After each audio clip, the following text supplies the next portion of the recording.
En esta temporada de Historias detrás de la historia, hablaremos de personajes que de alguna manera cambiaron el mundo, por su fuerza, por la guerra, por la violencia, pero también por la paz.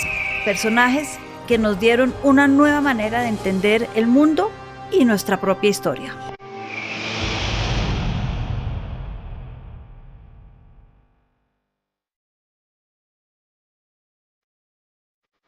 En este primer episodio de esta temporada de grandes personajes que cambiaron e impactaron nuestra historia, hablaremos de un gran guerrero. Conquistó casi la totalidad del mundo conocido en su momento.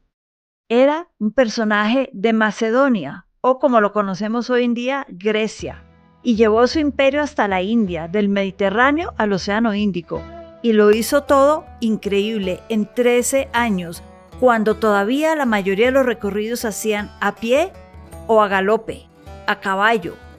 Es decir, vamos a hablar de Alejandro Magno, el gran conquistador.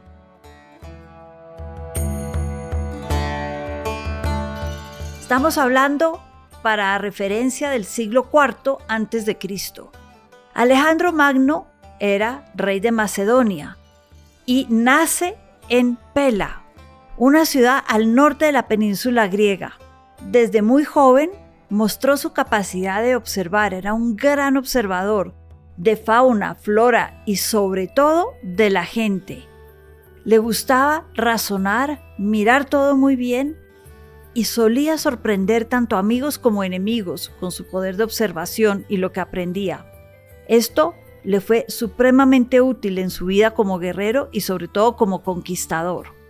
Una de las primeras anécdotas que nos muestra su capacidad precisamente para observar y nos muestra lo que él consideraba era importante en la vida de él, se da cuando está con su padre en las faldas del Monte Olimpo, en Grecia. El Monte Olimpo, recordemos, es donde se creía que habitaban los grandes dioses griegos.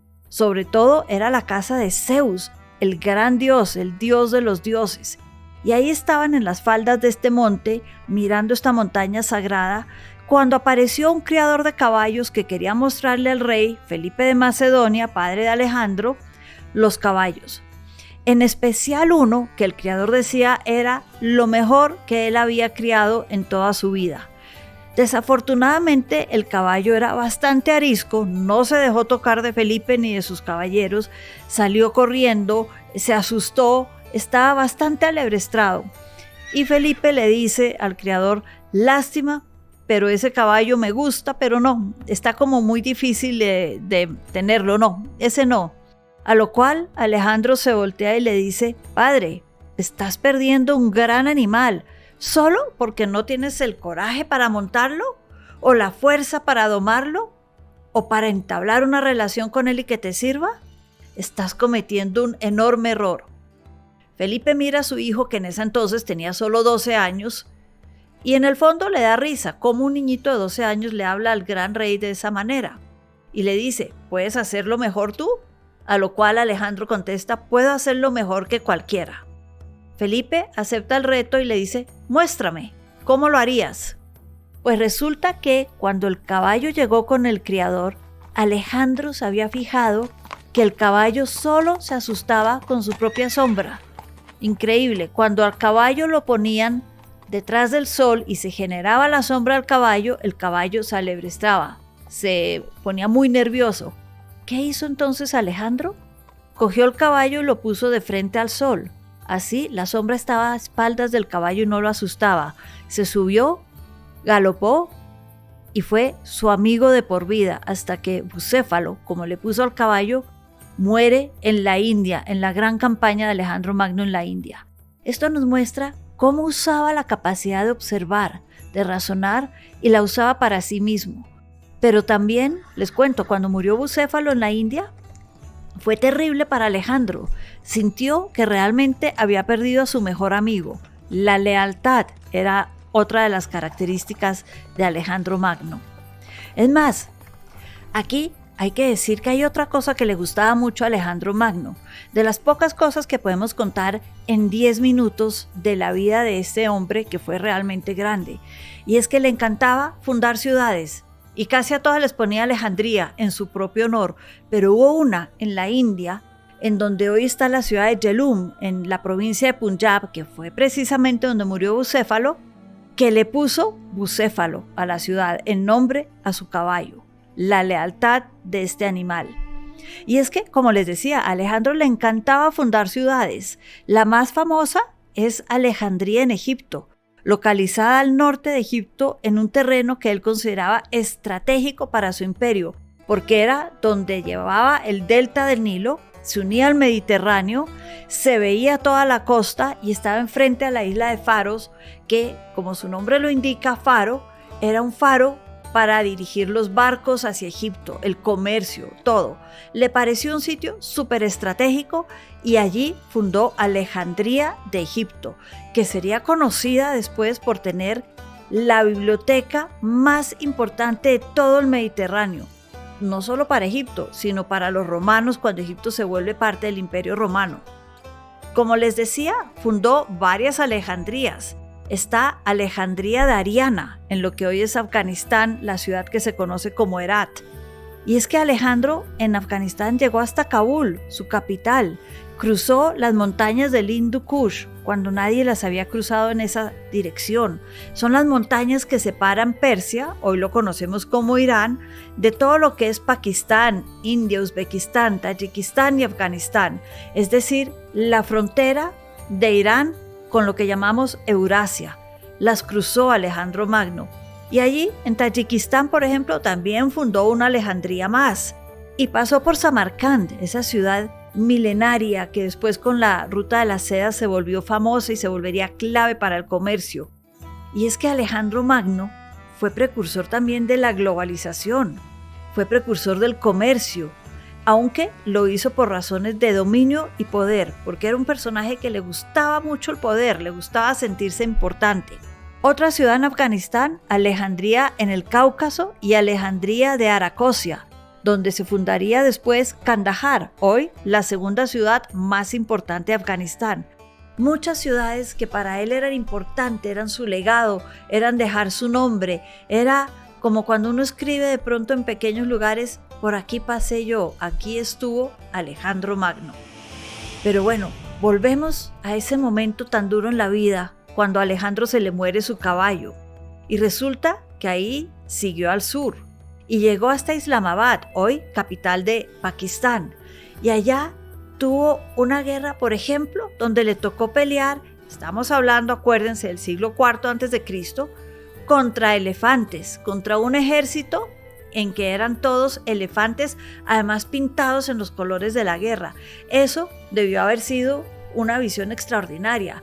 Y digo pelear, porque eso era lo que pensaba Alejandro, pero no, resulta que el personaje de la India había pintado así los elefantes para salir a recibirlo. Y si bien Alejandro empezó peleando con estos asustados viendo esta visión de elefantes pintados, cayó en cuenta, afortunadamente rápidamente, de que no era una batalla, sino que estaban ahí para saludarlo y más o menos rendirse antes de pelear, antes de la guerra, porque su fama, sus ciudades, le precedían.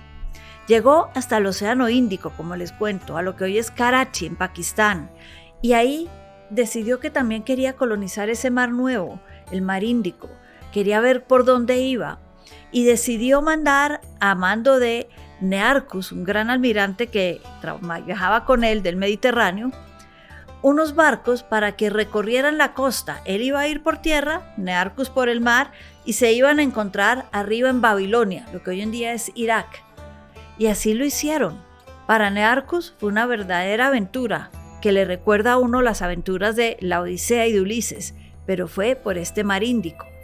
Ya de regreso en Persia, hoy en día como les digo Irán, muere uno de los dos grandes amigos de Alejandro, que lo había acompañado en todo este recorrido que había tenido lugar por Egipto, por lo que hoy es Turquía, Libia, Siria, Israel, Irak, Irán, todos estos países del Hindu Kush, Afganistán, Pakistán, Kirguistán.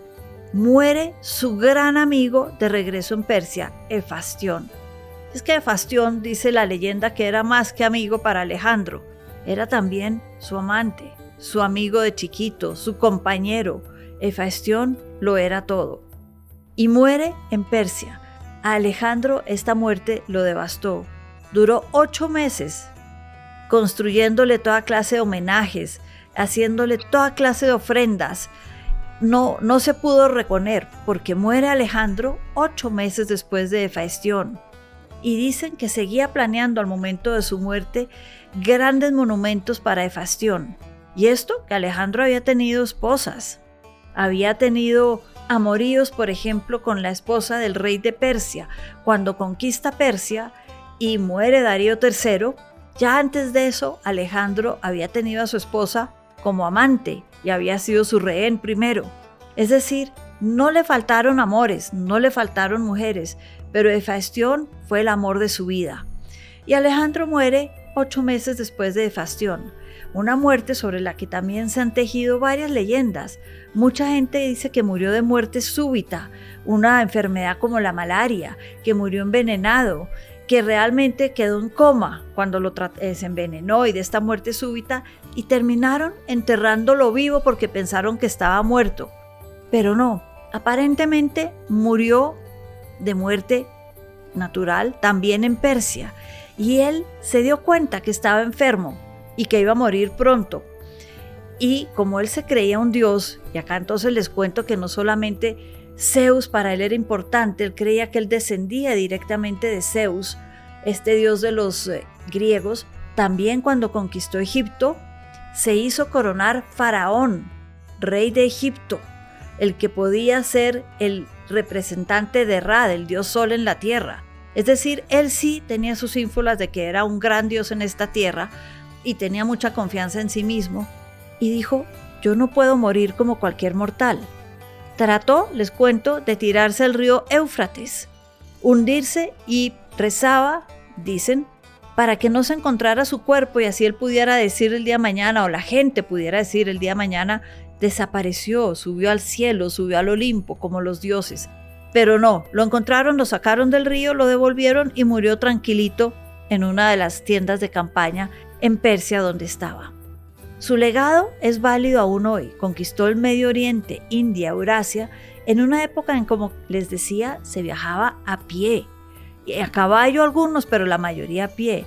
Una época en la que había enfermedades por todos lados y lo rondaban además enemigos y las envidias también.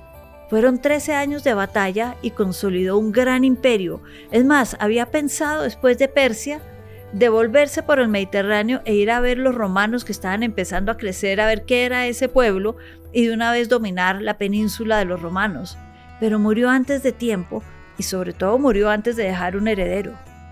Cuando le preguntaron quién lo va a suceder porque no tenía hijos, contestó muy rápidamente, el más fuerte. El problema es que los más fuertes se pelearon entre ellos y este gran imperio de Alejandro Magno se dividió en múltiples pedazos. Antípater, otro general, tomó todo lo que era Asia Menor, Lisímaco, todo lo que es Turquía hasta Bulgaria, y su gran amigo, además de Hefaistión, Ptolomeo, se quedó con Egipto. Y de ahí viene la dinastía de los Ptolomeos en Egipto, pero esa es otra historia.